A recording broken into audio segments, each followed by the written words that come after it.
ਪੰਜਾਬੀ ਪੂਰੀ ਦੁਨੀਆ ਦੇ ਵਿੱਚ ਆਪਣੀ ਪਛਾਣ ਤੇ ਆਪਣੇ ਵਿਰਸੇ ਕਰਕੇ ਜਾਣੇ ਜਾਂਦੇ ਨੇ, ਪਰ ਕੁਝ ਮੁਲਕਾਂ ਦੇ ਵਿੱਚ ਅੱਜ ਵੀ ਪੰਜਾਬੀਆਂ ਤੇ ਖਾਸ ਤੌਰ ਤੇ ਸਿੱਖਾਂ ਨੂੰ ਲੈ ਕੇ ਕਈ ਤਰ੍ਹਾਂ ਦੀ ਉਹਨਾਂ ਦੀ ਪਛਾਣ ਨੂੰ ਲੈ ਕੇ ਸਵਾਲ ਖੜੇ ਹੁੰਦੇ ਨੇ। ਅੱਜ ਮੇਰੇ ਨਾਲ ਇੱਕ ਐਸਾ ਸ਼ਖਸ ਹੈ ਜਿਸ ਨੇ ਦਿੱਲੀ ਤੋਂ ਦੁਬਈ ਤੱਕ ਦਾ ਸਫ਼ਰ ਤੈਅ ਕੀਤਾ ਔਰ ਉਸ ਸਫ਼ਰ ਦੇ ਦੌਰਾਨ ਕਈ ਔਕੜਾਂ ਕਈ ਮੁਸ਼ਕਲਾਂ ਦਾ ਸਾਹਮਣਾ ਵੀ ਕੀਤਾ, ਪਰ ਉਹ ਅੱਜ ਇੱਕ ਪ੍ਰੇਰਨਾ ਵੀ ਹੈ, ਇੱਕ ਜਜ਼ਬਾ ਵੀ ਹੈ। ਮੇਰੇ ਨਾਲ ਇਸ ਵੇਲੇ ਹਰਬੀਕ ਸਿੰਘ ਨੇ ਜੋ ਕਿ ਦੁਬਈ ਤੋਂ ਸੰਬੰਧ ਰੱਖਦੇ ਨੇ, ਪੂਰੀ ਦੁਨੀਆ ਦੇ ਵਿੱਚ ਇੱਕ ਵੱਖਰਾ ਨਾਮ ਇਸ ਵੇਲੇ ਬਣਾਇਆ। ਸਰ, ਸਭ ਤੋਂ ਪਹਿਲਾਂ ਤਾਂ ਨਿਊਜ਼ 18 ਤੇ ਤੁਹਾਡਾ ਬਹੁਤ-ਬਹੁਤ ਸਵਾਗਤ।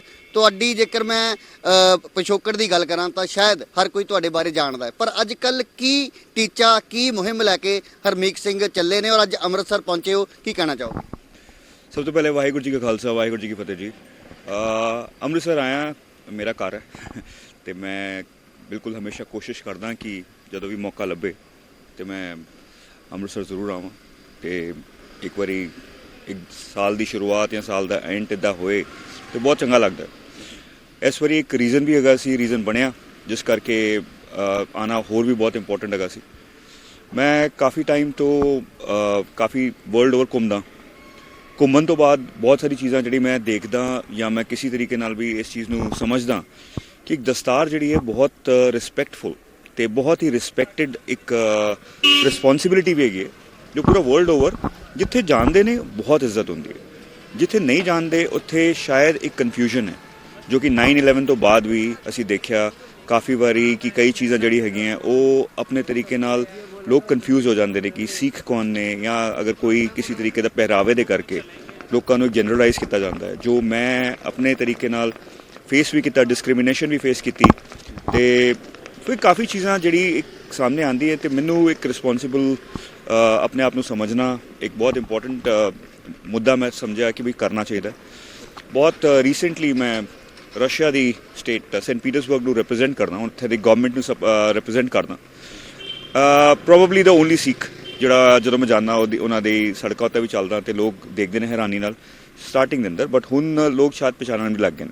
ਤੇ ਇੱਕ ਤਰੀਕੇ ਦਾ ਮੇਰਾ ਇੱਕ ਫਲਸਫਾ ਹੈ, ਸਮਝ ਆਇਆ ਕਿ ਅਗਰ ਲੋਕਾਂ ਨੂੰ ਪਤਾ ਹੋਏ ਕਿ ਤੁਸੀਂ ਕੌਣ ਹੋ ਜਾਂ ਤੁਹਾਡਾ ਕਲਚਰ ਕੀ ਹੈ ਤੇ ਹਾਊ ਓਪਨ ਵੀ ਆਰ, ਅਸੀਂ ਕਿਸ ਤਰੀਕੇ ਨਾਲ ਕਮਿਊਨਿਟੀ ਦੀ ਸੇਵਾ ਕਰਦੇ ਹਾਂ, ਕਿੱਥੇ ਵੀ ਹੁੰਦੇ ਹਾਂ, ਇੱਕ ਐਮਬੈਡਡ ਹੈ ਸਾਡੇ ਅੰਦਰ ਸਰਬੱਤ ਦਾ ਭਲਾ, ਤੇ ਉਹ ਚੀਜ਼ ਲੋਕਾਂ ਤੱਕ ਜਦ ਤੱਕ ਨਹੀਂ ਪਹੁੰਚੇਗੀ ਇੱਕ ਕਨਫਿਊਜ਼ਨ ਰਹਿੰਦਾ।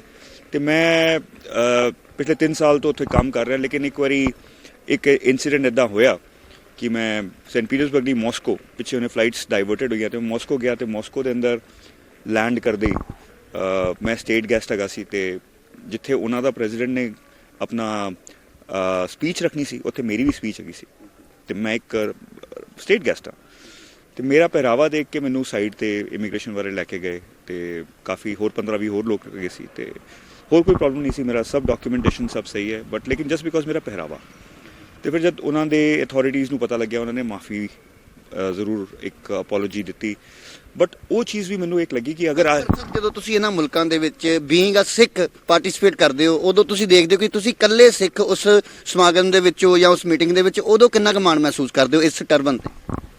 ਮਾਣ ਤੇ ਬਹੁਤ ਹੈ ਜੀ, ਤੇ ਨਾਲ ਉਸ ਤੋਂ ਨਾਲ ਤੁਹਾਨੂੰ ਦੱਸਿਆ ਮੈਂ ਰਿਸਪੌਂਸਿਬਿਲਿਟੀ ਬਹੁਤ ਵੱਡੀ ਹੈ, ਕਿਉਂਕਿ ਅਗਰ ਕੱਲੀ ਦਸਤਾਰ ਹੈ ਜਾਂ ਮੈਂ ਕੱਲਾ ਅਗਰ ਸਿੱਖ ਨਜ਼ਰ ਆਉਂਦਾ ਤੇ ਜੋ ਮੈਂ ਕਰਦਾ ਉਹ ਵੀ ਬਹੁਤ ਇੰਪੋਰਟੈਂਟ ਹੈ, ਕਿਉਂਕਿ ਗੱਲਾਂ ਹੋ ਜਾਂਦੀਆਂ ਲੇਕਿਨ ਐਕਸ਼ਨ ਬਹੁਤ ਇੰਪੋਰਟੈਂਟ ਹੁੰਦਾ ਹੈ। ਕਿਉਂਕਿ ਤੁਸੀਂ ਜੇਕਰ ਇਕੱਲੇ ਹੋ, ਜੇਕਰ ਤੁਸੀਂ ਕੋਈ ਗਲਤੀ ਕਰਦੇ ਹੋ ਤਾਂ ਪੂਰੇ ਸਮਾਜ ਨੂੰ ਜਾਂ ਪੂਰੇ ਅਸੀਂ ਕਹਿ ਸਕਦੇ ਹਾਂ ਕਿ ਸਿੱਖਾਂ ਨੂੰ ਉਸ ਨਜ਼ਰ ਦੇ ਨਾਲ ਦੇਖਿਆ ਜਾਏਗਾ ਜੀ।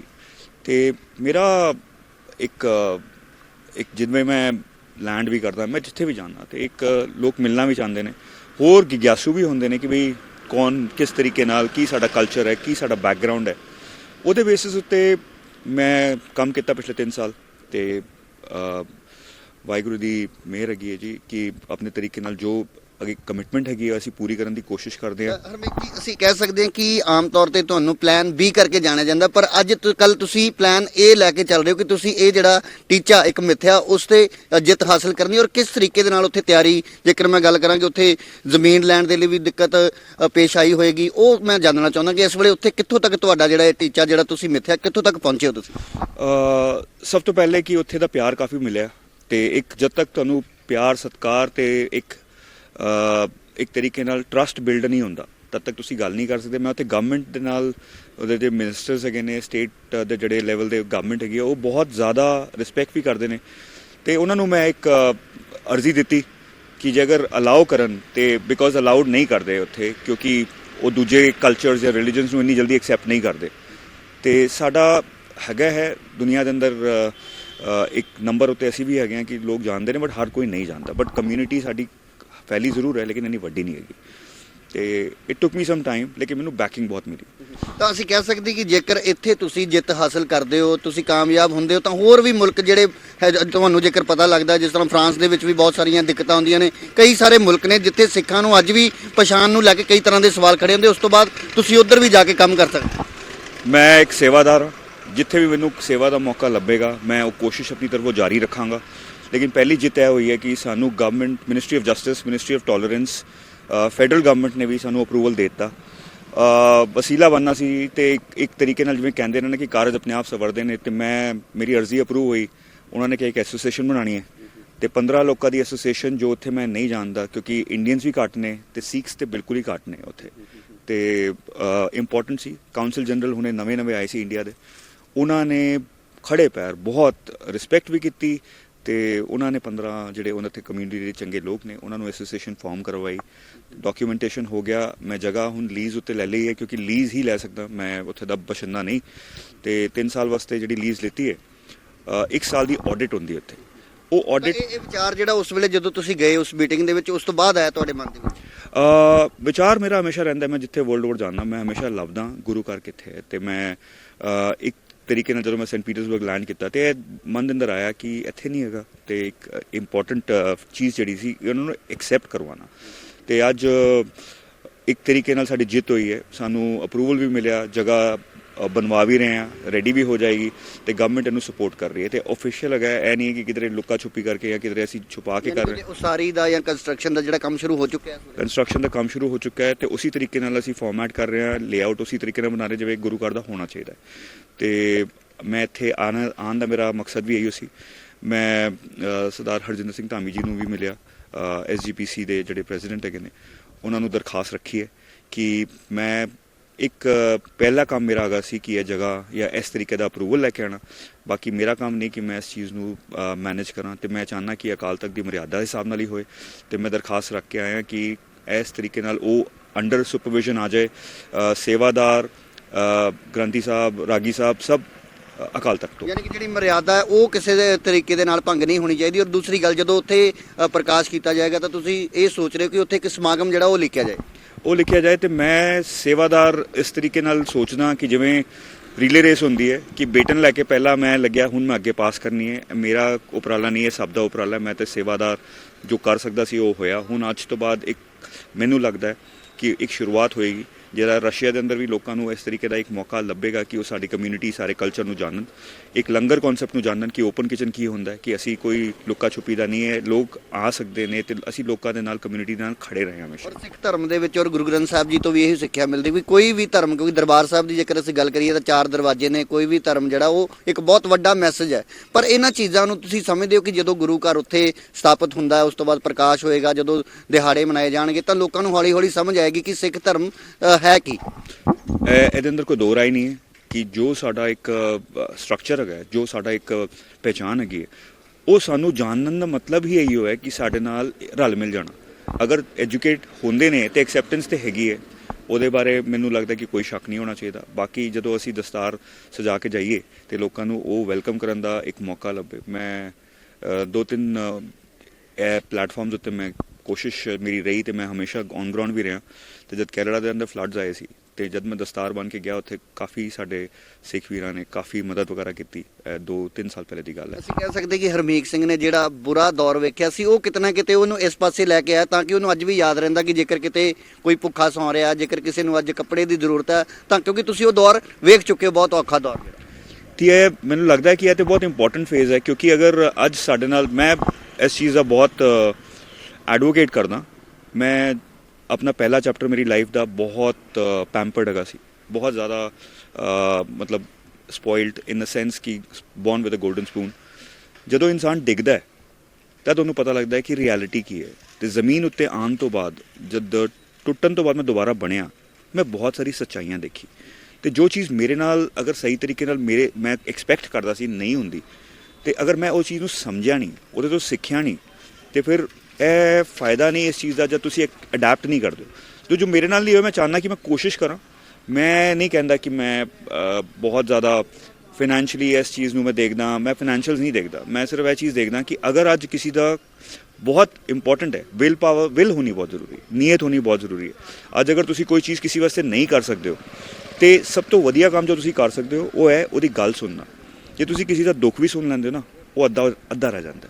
ਤੇ ਅੱਜ ਅਸੀਂ ਇਸ ਚੀਜ਼ ਦੀ ਮੁਹਿੰਮ ਬਾਕਸ ਆਫ ਹੋਪ ਜਿਹੜਾ ਸਾਡਾ ਇੱਕ ਇਨੀਸ਼ੀਏਟਿਵ ਹੈ ਦੁਬਈ ਦੇ ਅੰਦਰ, ਤੇ ਅਸੀਂ ਕੋਸ਼ਿਸ਼ ਕੀਤੀ ਹੈ ਕਿ ਕਈ ਵਾਰੀ ਜਿਹੜੀ ਵੀ ਇੱਥੇ ਇਨੀਸ਼ੀਏਟਿਵਸ ਹੋਏ ਨੇ ਇੰਡੀਆ ਦੇ ਅੰਦਰ ਅਸੀਂ ਸਪੋਰਟ ਕਰੀਏ।